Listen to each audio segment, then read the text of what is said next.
Coming up on Philosophy Talk. Is it wrong to wreck the Earth? What kind of a person would act recklessly knowing that that might well create the conditions under which the planet wouldn't support human life? How does the happiness of future generations, those who don't exist yet, affect what's right and wrong now? We have basic obligations of fairness. These notions that if you make a mess, you clean it up. The notion that if you break something, you own it. Do we really know that a warmer world is a worse world? There are cases of invincible ignorance, and to those people, I would say, I don't care. Is it intrinsically wrong to wreck the Earth? Our guest is acclaimed environmental ethicist Kathleen Moore. I mean, we are the recipients of this extraordinary gift. That calls for a response of gratitude from us. Recorded in front of a live audience at Oregon State University in Corvallis. Is it wrong to wreck the Earth? Coming up on Philosophy Talk. After the news.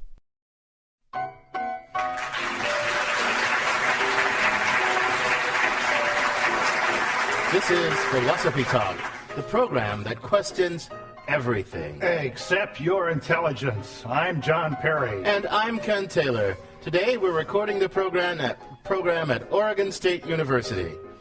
Oregon State University plays an important role in the philosophy world this year because the quarterback of the Oregon State Beavers is a philosophy major, Sean Canfield. Stand up,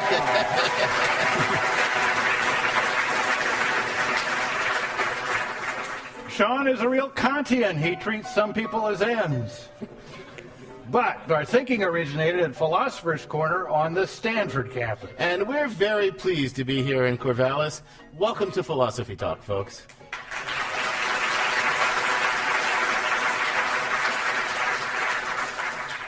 Ken, today's topic is it wrong to wreck the Earth? I suppose the obvious answer is yes. Well, duh, as my 12-year-old son would say.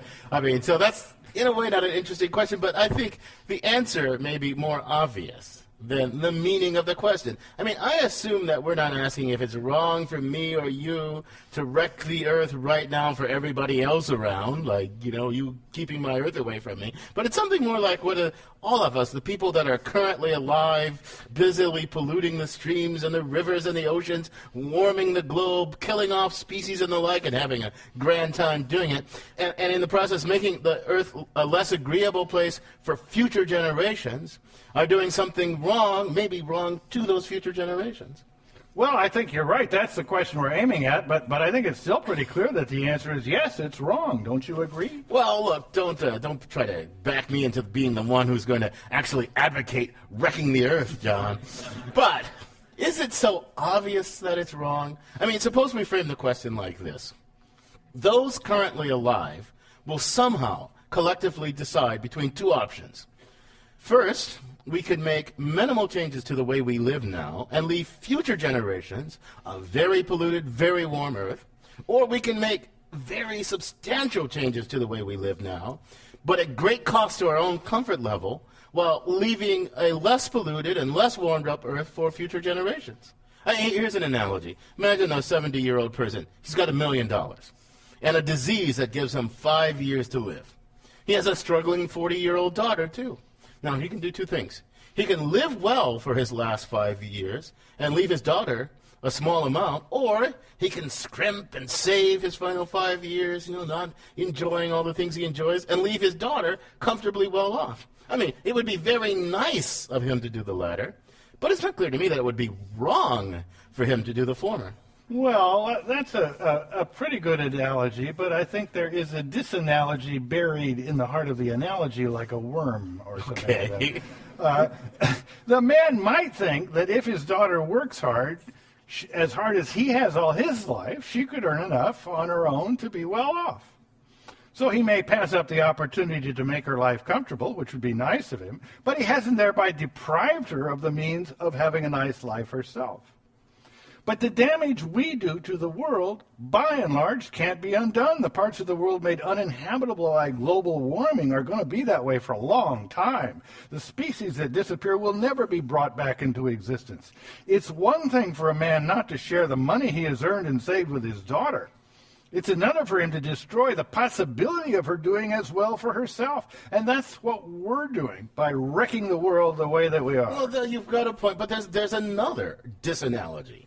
Look, the people who will be most disadvantaged by the damage, let's admit it, we're doing damage to the earth, the ones who will be, grappling with inundated cities and a non-working Gulf Stream toward the end of this century, they don't exist. They don't exist any more than your imaginary friends exist. I mean, do we really owe anything to people that don't exist? That's a rather puzzling sort of obligation, don't you think? Well, I guess so. I mean, if the Gulf Stream quits working, Norway will get very, very cold. And so you're asking me, what do we owe to non-existent Norwegians? There you go.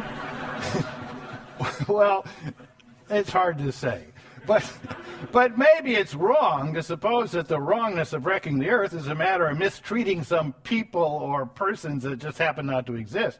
I mean, here's another way to look at it. We live in this whole big system, the ecosystem on Earth.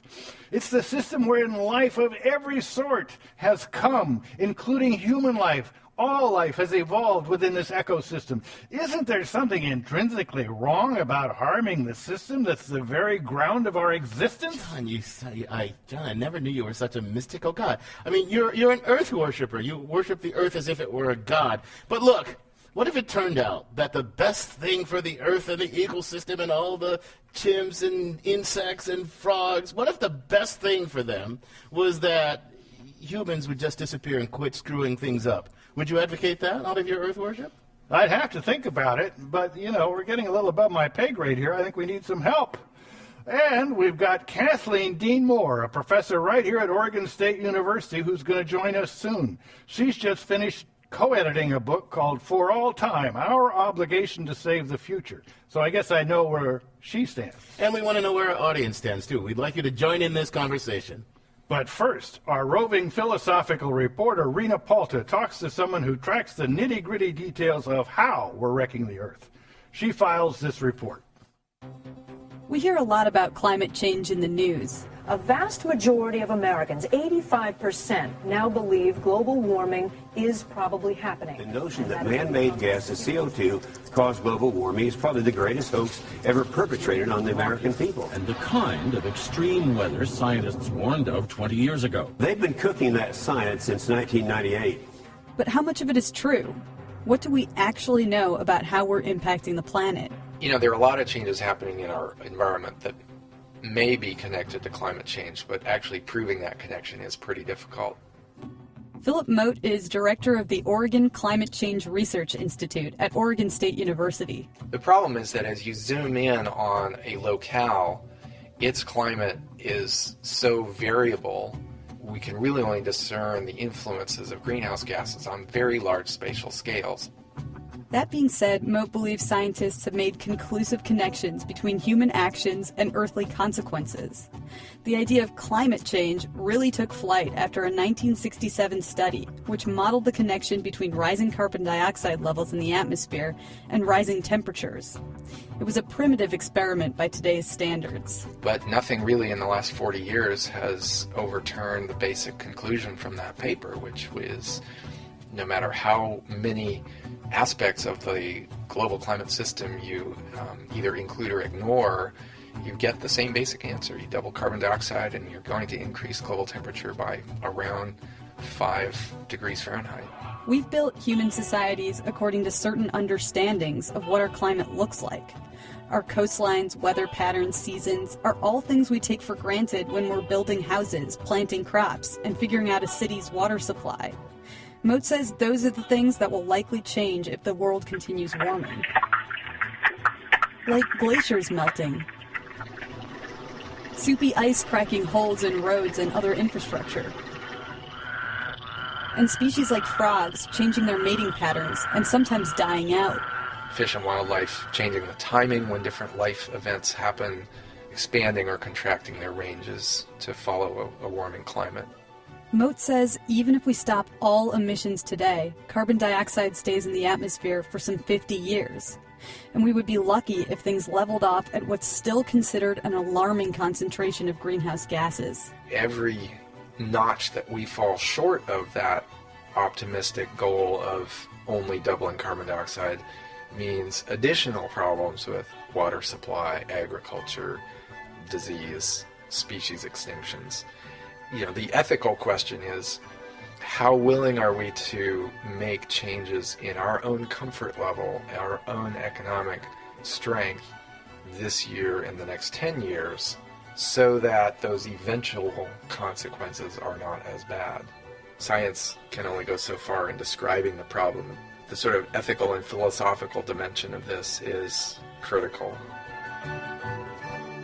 For Philosophy Talk, I'm Rena Palta. You're listening to Philosophy Talk, coming to you from Oregon State University in Corvallis, Oregon. I'm John Perry, along with Ken Taylor. And we're joined now by Kathleen Moore. She's a distinguished professor of philosophy here at Oregon State University. She's author of many things. Most recently, she's co-editor with Michael Nelson of the forthcoming For All Time, Our Obligation to Save the Future. Kathleen, welcome to Philosophy Talk. Thank you very much. Kathleen, how did you come to focus on philosophical issues involving nature and ecology? I grew up in Cleveland. Oh. Where the river burns. Where the river burns. And you will remember the Cuyahoga River so loaded with gasoline and gunk that it does catch fire. And our parents would take us kids down there to watch the fires. Some form of perverse entertainment, I suppose. And I do remember the black clouds over the river and the way that the flames flickered up against them. I also have had the chance to see beautiful, pure, primeval rivers in Alaska, so full of abundance that they didn't seem to have been changed from the very beginning. The bears and the salmon and the cow parsnips and the eagles and so forth, all that beautiful musical flourishing. So when the scientists said we are facing a choice, we're called to make a choice between two alternative futures, I had very strong visions of these futures in my mind. This is our decade to make that decision. Well, now, it sounds like you tend to buy everything that Phil Mote and Al Gore say. And I guess I do too, but in fairness, we ought to point out there's some very distinguished people. I mean, senators from the states that were one of the original 13 colonies, representatives from places like Minnesota that are very ecologically conscious, people who've risen to the top and have received every honor that talk radio or Fox News has to offer. that are skeptical about this. I guess you're not. How sure are you, and what scenarios do you see as most likely if we don't do anything? Well, Daniel Quinn, who's the author of Ishmael, tells us to think about it this way. He says, imagine that we live at the top, in a penthouse at the top of a very tall brick tower. And every day we send workers down to the bottom of the structure to pull out a couple of bricks and take them up into the penthouse to make the penthouse bigger, stronger, more hip. Mm-hmm. Well, we can do that for maybe 10 years or 100 years or 500 years. But at some point, we will have introduced large channels of emptiness into this structure, and that whole edifice will collapse. And our position at the top will not save us. Well, I take your point. But I just want to think about the skepticism that's out there. Rush Limbaugh and the gang say it's like a threat to capitalism. Environmentalists are anti-capitalist. They're anti-commerce. They're anti. It's like they think all along we've been the left has been anti-capitalism, and now they have a new tool. What do you think of that kind of skepticism? Yeah, I think there's two kinds of skepticism, and I guess we should be clear about which one we're addressing here. There's the kind of skepticism that refuses to accept the data about the fact of global warming. And in that sort of a case, I would agree with you that there are cases of invincible ignorance. But many of the disagreements have to do not with whether there is climate change or whether it is dangerous, but whether it's human caused. Because if it is caused by human beings, then we will have to make some changes in how we live. And to those people, I would say, I don't care. And no. The reason is that we have an option. Either it's caused by humans or it's not. If it is caused by human beings, then of course we should take steps to reduce it. If it's not caused by human beings, it still exists, and it's still dangerous, and we should take steps to reduce it. So for you, it's overdetermined. Agreed. So for you, whatever the skepticism about the cause of it, It's within our power, and therefore we have a responsibility to try to do what we can. But we'll dig into this more deeply in our next segment. You're listening to Philosophy Talk, coming to you from Oregon State University in Corvallis. We're talking about our responsibilities to the Earth with environmental ethicist Kathleen Moore. Next, we're going to try to figure out what exactly is wrong. What's morally wrong with us wrecking the Earth? Who suffers? And why do we have a moral obligation to do something about it? How much should we sacrifice to keep the world friendly for future generations? Along with comments and questions from our live audience when Philosophy Talk continues.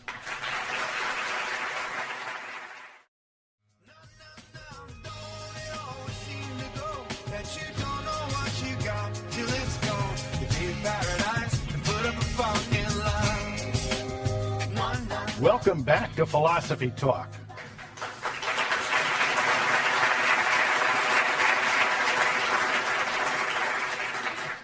We're coming to you from a little corner of paradise called Corvallis, Oregon.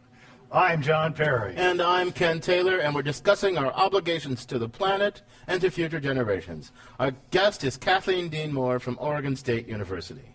Kathleen, you feel passionately that we have an obligation to keep the Earth and its systems as intact as we can for future generations.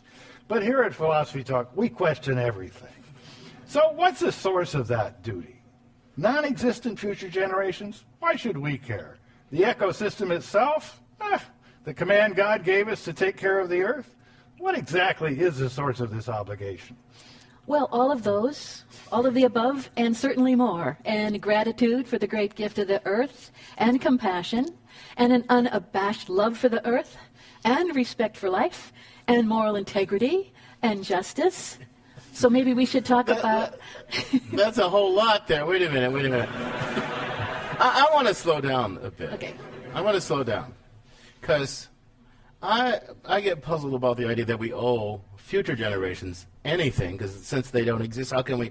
And I get puzzled about I think you think, and many people think we have a moral obligation, but we can't have an obligation to the Earth. It's not the subject of moral obligations. It's not like a moral partner. So why is it even a moral issue as opposed to just a practical, prudential kind of thing? Why is there a moral dimension to this at all?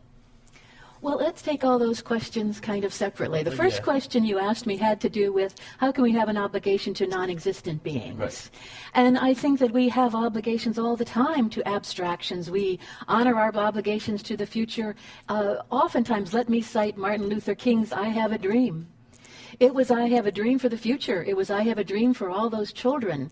Let me cite people who fight and die for the abstraction of democracy, even though it doesn't exist. Okay, wait a minute. Let's slow down. Okay, I can have obligations to you, say, because we're in some kind of relationship, right? What relationship am I in to the future non-existent beings, such that? I mean, do I owe it to them? I mean, because they're not there, so am I in a moral relationship with them? Yes, you are, because you're damaging them by the decisions that you're making now. We have basic obligations of fairness. These notions that if you make a mess, you clean it up. The notion that if you break something, you own it. In the example that you gave earlier where you're talking about the man who was worried about whether he should give money to his daughter, right. The disanalogy is that in this case, the man is actively harming his daughter's chances for happiness. And it's that active harm that he does that obligates him to provide her with the ability at least to seek well-being. Yes, our primary picture of an obligation might be an obligation to another person. We agree to come to Corvallis, and if I'd gotten here and you didn't come, you would have broken your obligation to me and to all the group. But in fact, we freely talk about lots of other kinds of obligations around a university, and particularly in philosophy departments. You hear all kinds of talk about love of truth, obligations of truth, the value of truth. Well, what's truth? Truth is pretty darn abstract. And then also, whenever you care about something, as a matter of fact, I heard an interesting talk about it at noon today by you. how our own valuing and caring and being concerned and things mattering to us does create obligations, since most of us do plan, if not to spawn ourselves, at least to allow and appreciate the results of others doing so, there will be future generations. Right. But let's go back to the idea that we could harm a non-existent being. See, okay, I can harm you by making you worse off at some future time than you are now, right? Now, I can harm the future generations how? I mean, they're not here. So they don't have a state of well-being, and so I'm not diminishing their well-being.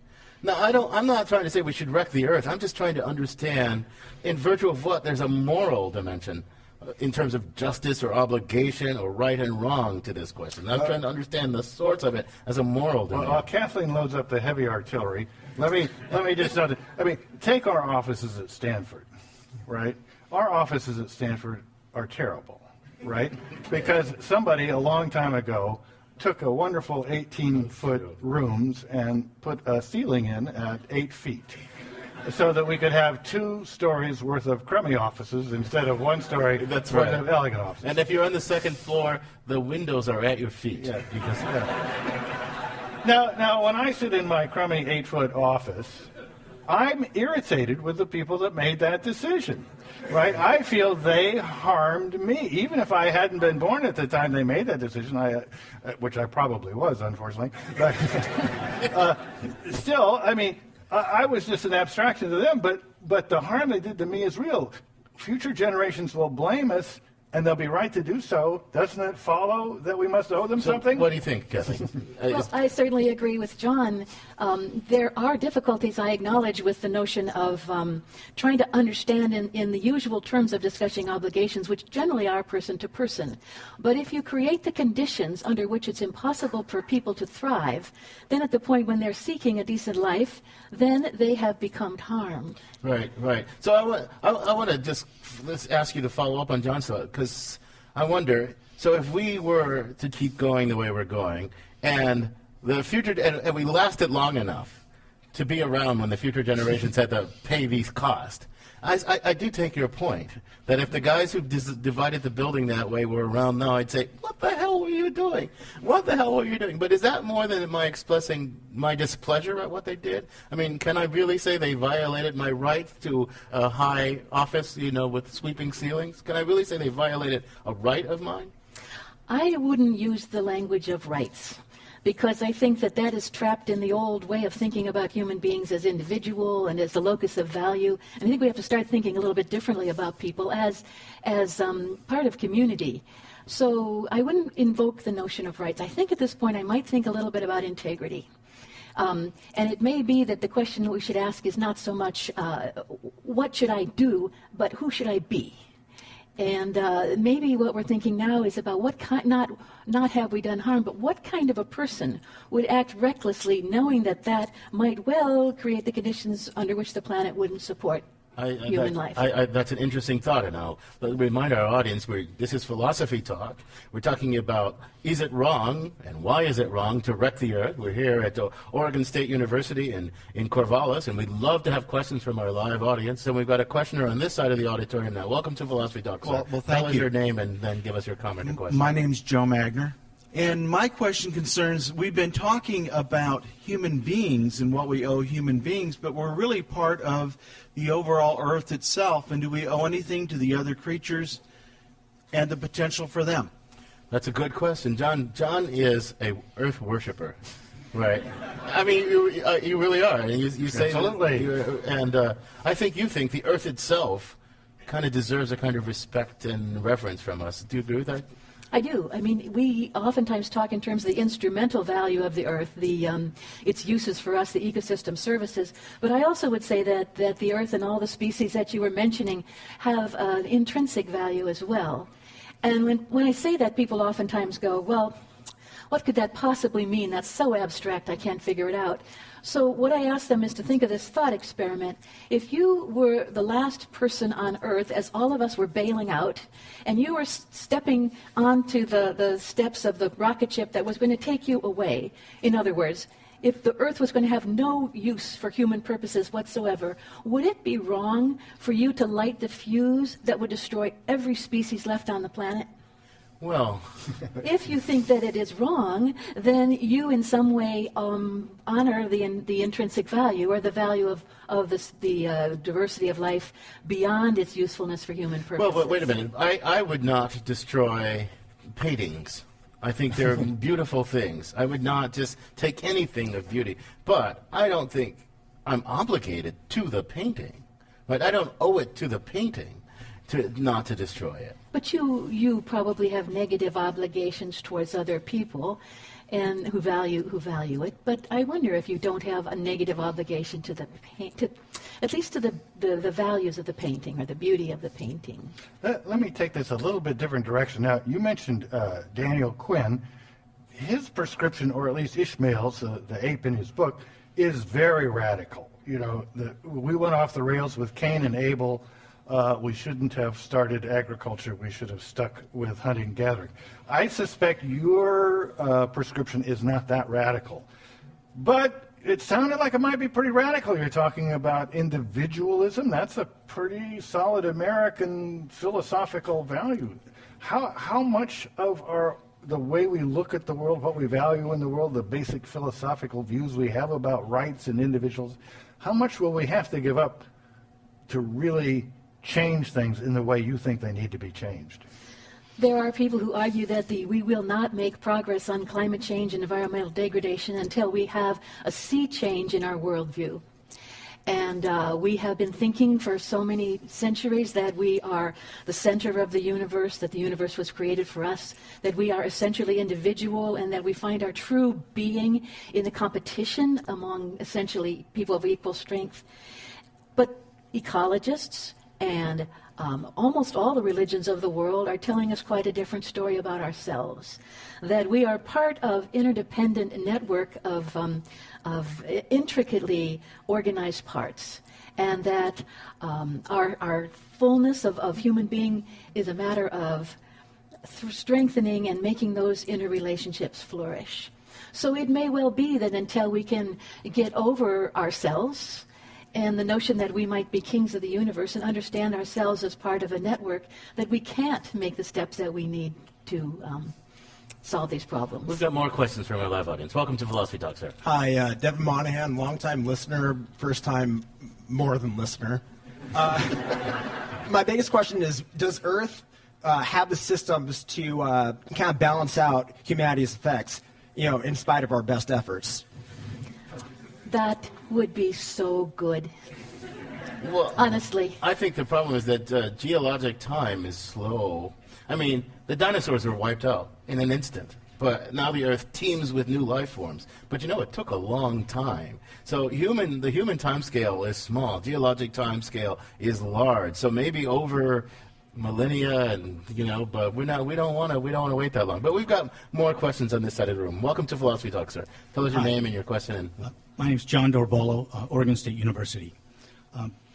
If we're going to frame this issue in moral terms, invoking rights, obligations, and all of the aspects of that, in many of the issues that involve the rights of others, at some point, force is enabled in order to create the remedies and the prevention that's necessary to prevent the harm to the other.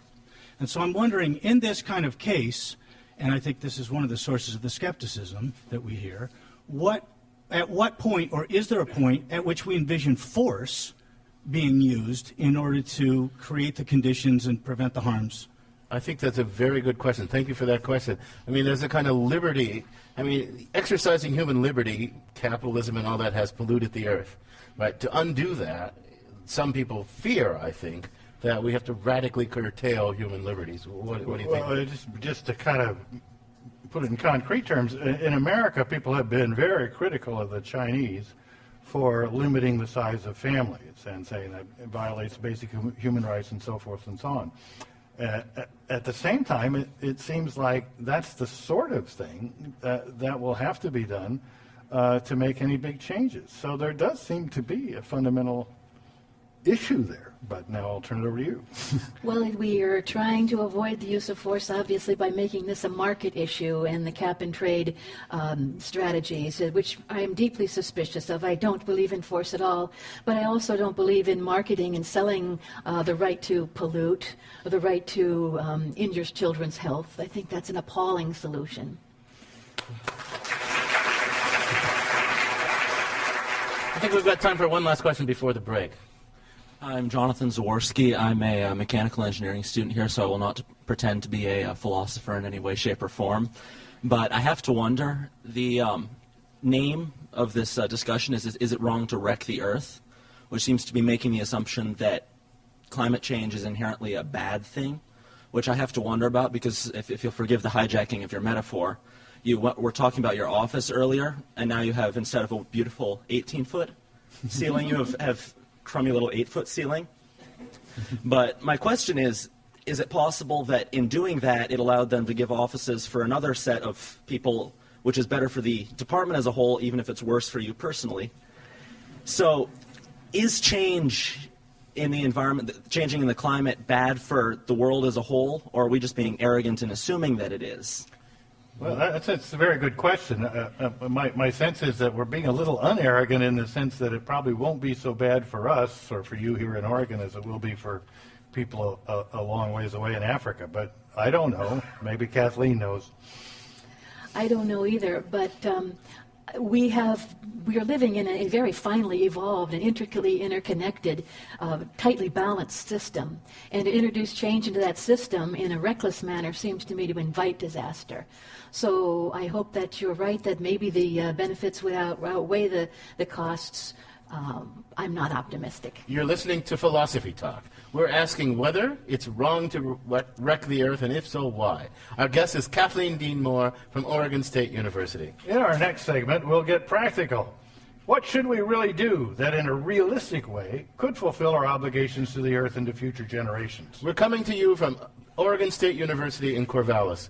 We'll take more questions and comments from our live audience when Philosophy Talk continues.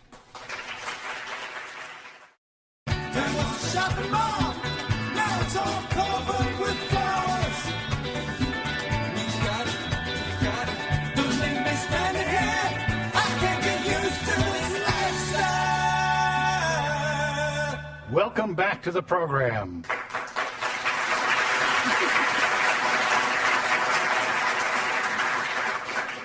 I'm John Perry. This is Philosophy Talk, the program that questions everything except your intelligence. I'm Ken Taylor. We're asking whether it's wrong to wreck the Earth. Our guest is Kathleen Moore, co-editor of the forthcoming For All Time, Our Obligation to Save the Future. We've got lots of questions from our live audience here, so we'll go to this side of the room. Thank you. Del Alexander from Albany, an OSU graduate. I'd like to go back to your example of the painting. Nothing was said about the painter, the person who created this wonderful work of art. Assume for a moment that we accept the notion that God or some creator created all the animals, all the plants. Do we have some ethical obligation to them, as we would maybe to consider the ethical obligation to protect this wonderful work of art created by the painter? Well, God also created Jupiter, which is a swamp of methane gas, and Pluto, which is a rock of ice. And South Carolina. Yeah. And would he be particularly upset if the Earth turned into a swamp of methane gas? He might say, well, another swamp of methane gas. If we think we're the center of his attention, and that the Earth is the center of his attention, and he says preserve it, then yes. But if he's just an indifferent observer of all the possibilities, then I don't know. Kathleen, you're shaking your head. Well, look at it a different way. I mean, we are the recipients of this extraordinary gift. We didn't earn it. We don't particularly deserve it. If it's taken away from us, there's nothing we could do to get it back. That calls for a response of gratitude from us. And how do you exercise gratitude but to honor the gift? So yes, I would say that in response to this divine creation, we have a duty to care for, honor, rather than just disregard and destroy what's been given. I love the Earth, and I agree. I agree that we should treat it well. But I don't know that it comes from anything except the random fluctuation of quantum nature. And so a gift of we're a gift of quantum nature, I guess, maybe. But so I don't think that its origin is a source of obligations. But I mean, we've got this range of human attitudes, and it's amazing. We have this attitude of worship. There's one of our heroes, Bertrand Russell, wrote an essay called A Free Man's Worship, and the point was you should worship numbers, right? And Plato thought you should worship numbers and other forms, like the form of identity, right? Now, if we don't laugh at them, then how much more sensible is it to worship something that is really the source of every good emotion and nice experience that any sentient organism has ever had? That is so worship the earth. So to respect and have awe and reverence for the earth is to have respect and awe and reverence for the ground of our being as the possibility, but we don't have to think of it as from any source except nature. I mean, we don't have to think of the divine commandment to have awe and reverence to the earth. Mother Nature, personified. Yeah. Anyway, let's get some more questions. Our first a female voice in this discussion from the audience. My name is Shannon, and I'm a geography major here at Oregon State. And my question is it has to do with a lot of the things that you were talking about here. It seems like what I'm taking away mostly is that we're so lost in the metaphors and the analogies that we've forgotten what is really going on here. And that's that our soul survival depends on this being called the earth. Our soul life is wrapped around it, and our moral obligation to save it, that should be our sole purpose of this whole journey and life path that we take. And it's like we're so confused by all the things that we've created from the earth that we're forgetting this main thing. So I think that we're kind of moving in the right track here as, what are we doing and where are we going and what is the next step to make this more a cohesive place where we can worship and enjoy everything around us. So Shannon, let's throw it right back to you, though. What are the steps we should take? To get rid of capitalism? You know what? Get rid of individualism? What do you want to do? I really think that it's more than just me taking my cloth bags to the grocery store and me trying to ride my bike to work. It's like got to be from the top down as well as from the bottom up. It's got to be the government saying we need more transportation, we need better ways to get around, and people, the community, people just saying, hey, we want change. It's about the power of your dollar bill. Where you spend your money actually matters. You don't want to support people who are, supplying slave labor. You want to support the people that are for the things that you care about. Those are really well taken points. Those are extremely well taken points, and they lead to something that we've sort of talked about in passing, but I actually want us to think about what will it take to pull this thing off. And I especially want to think about it in terms of is a global undertaking. And, we in the United States are the winners from the capitalist degradation of the earth, and the people in the third world have lost. And now if we're going to say we're going to radically change the way we do things, considerations of justice are tricky and complicated. It's not really just a matter of us all adopting a worshipful attitude, because that doesn't tell us where the rubber meets the road. Who has to give up what in order to bring this thing about? Who has to give up what, in your view? Yeah, so we do need to recycle and we do need to change those sorts of things, but we can't let that distract us from the main point, and that is that the problem lies in these huge global extractive industries and the government that is in thrall to them and this ideology of constant growth. So our real work, to put it baldly, our work is to take away the ability of the powerful to destroy the world.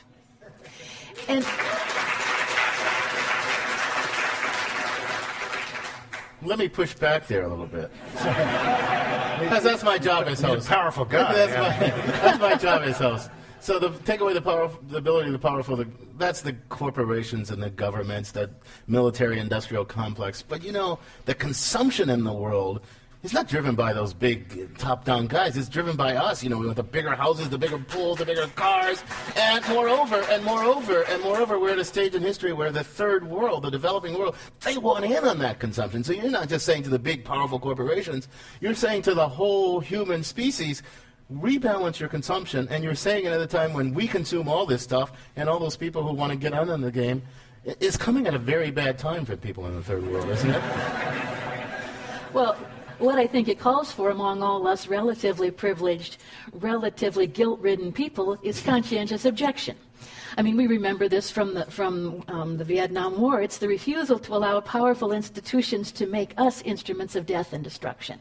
So if it appalls you that there's 10 times more plastic in the ocean than phytoplankton, then you shouldn't buy plastic. And if you think that wars for oil are a moral abomination, then don't burn fossil fuels. I mean, this is what it's going to have to take for us at least to have the moral authority to make these kind of But changes. it's not easy. In order to come up here and facilitate your making this point, we encourage Southwest Airlines to burn a bunch of fossil fuels. Let me ask you, it seems to me there is one missing element is intellectual, and that is economists haven't really given us a model for prosperity in a shrinking gross national product. I mean, if the population gets smaller, we wouldn't have to give up so much apiece. Even if we knew how to make the population smaller, though, economists would say, well, we don't know how to keep prosperity going in a shrinking population. But there must be an answer to that. So there is some hard intellectual work to be done here, not just by climate scientists, but by basic thinkers. But here's a fear that some people have. I think inchoate as the right is sometimes on these issues, they really see something, that this thing to be addressed is a challenge to fundamental things that have been the basis of our prosperity, whether it's a morally acceptable prosperity or not. Capitalism and economic growth and the things that make for economic growth. And they see all that going away and replaced by they don't know what, right? They think socialism's government control, the absence of liberty. And I don't know, it sounds like there may be some basis for that worry. I mean, not that it's enough to justify inaction, but it may be that such sweeping change has to happen that we really don't know what our social life will be like if we in order to deal adequately with this. Is that right or wrong? Oh, I think I would grant your point. When human beings try to get together to assure the blessings of liberty to ourselves and our posterity, it's governments that we form. And what we're looking for collective action is an effective government that can do this collectively, but what we can't do individually. So you're making a good point, I think. Do you think we need a world government? I mean, this is a worldwide problem. Do you think that global institutions are adequate to deal with? I mean, the Chinese are going pell-mell. Mm-hmm. They want in on Western consumption. Right? They've been producing all this stuff. Now they want to consume and consume and consume. And they will apparently put more greenhouse gases at the rate they're going in a decade than we have over our entire economic history. Our nation's just going to stand up and say, oh, I'll sacrifice. My people will sacrifice. What's going to happen here? Yeah. If we think of the carbon sink or the capacity of the atmosphere to absorb carbon as kind of a commons, people are going to be wanting to take it from the commons. But I think that we don't necessarily need a world government, but we do need the ability to put sanctions on governments that aren't cooperating. For example, I think the United States should be under economic sanctions for not having ratified the Kyoto Treaty. Yeah. One thing we might start thinking about doing is when these millions of people have to leave the places where they live because of global warming, nations should accept them, perhaps in proportion to the extent that they've contributed to global warming. There you go. Well, that means there'll be a lot of people in California. And South Carolina. Yeah. So, Kathleen, I'm going to give you a chance to have whatever closing thoughts you'd like to share with us. Well, I do think it's time for us to think and not in terms of the consequences. You know, my students are in despair over this kind of an issue, and it's really hard to know what to say to them, except to quote Frederick Buechner, who said, your calling is a place where your great joy meets the world's great need.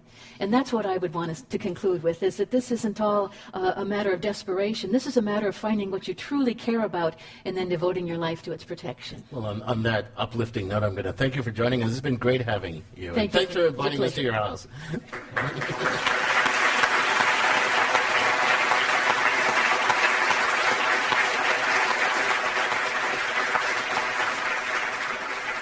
Our guest has been Kathleen Moore. She's a distinguished professor of philosophy here at Oregon State University, a wonderful writer. I was reading some of her stuff, and it's just beautiful prose.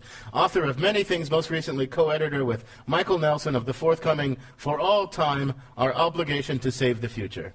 We also want to thank everyone here in Corvallis for participating in our program. Give yourselves a round of applause.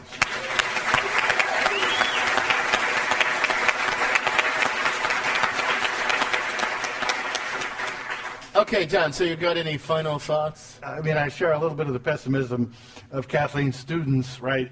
It's like you're trying to make a plane and you're late for the plane, and somebody says, well, you know, they're often late anyway.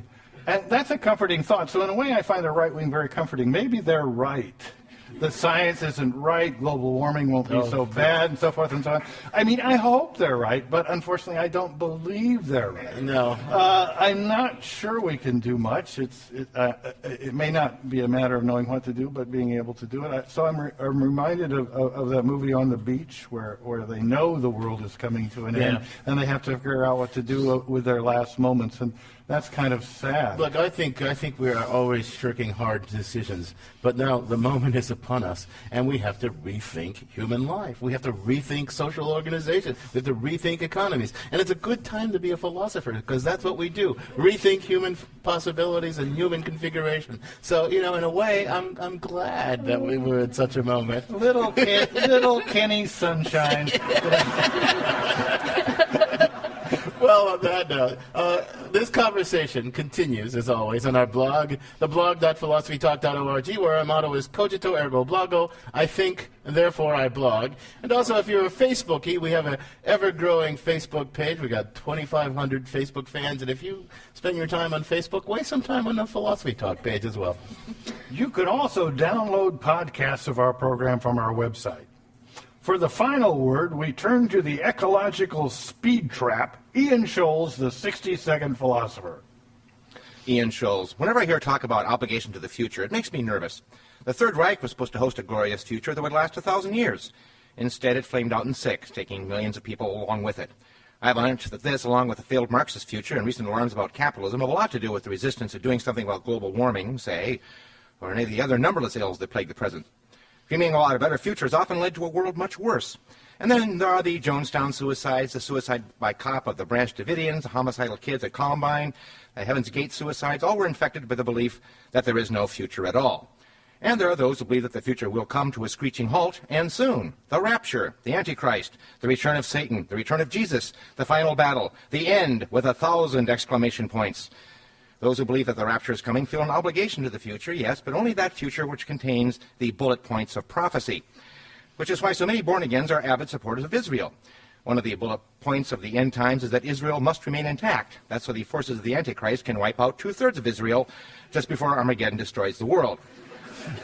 I don't see what Israel gets out of this timetable, but I guess it's grateful for all the support it can muster right now. So, true believers are just hanging on until the rapture comes, which will be any minute now. Though there are some disagreements about what the rapture entails. Some say that all the faithful will be taken up bodily into the air, and that's that.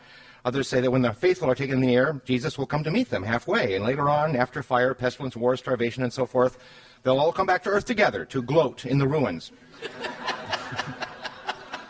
And who gets taken? Only those who accept Christ as their personal Savior. Good deeds don't count. You could be a serial killer, but if you accept Jesus, you're in. What about children? Well, some will be raptured, some not, depending on how young they are and whether their parents are believers or not. What about pets? Sorry. Believers should probably make arrangements for pet care with their atheist neighbors before they go. Tim LaHaye, co-author of the Left Behind books, posits that around 50% of Americans will be raptured. Well, that seems like wishful thinking to me. And what if you qualify but don't want to be raptured just yet? Maybe you're in a new relationship or you landed your dream job. Can you hang on to a lamppost until the tug of the rapture goes away? Also, what happens to the clothing of the raptured? According to the movies I've seen, and yes, I have seen several movies about the rapture, the raptured's clothing are left behind in neat little folded piles. I don't know if there's celestial dry cleaning involved here or not, but again, who gets those clothes? And all the other possessions left behind by the raptured. Depending on how many actually get taken, the world might see one hell of a yard sale.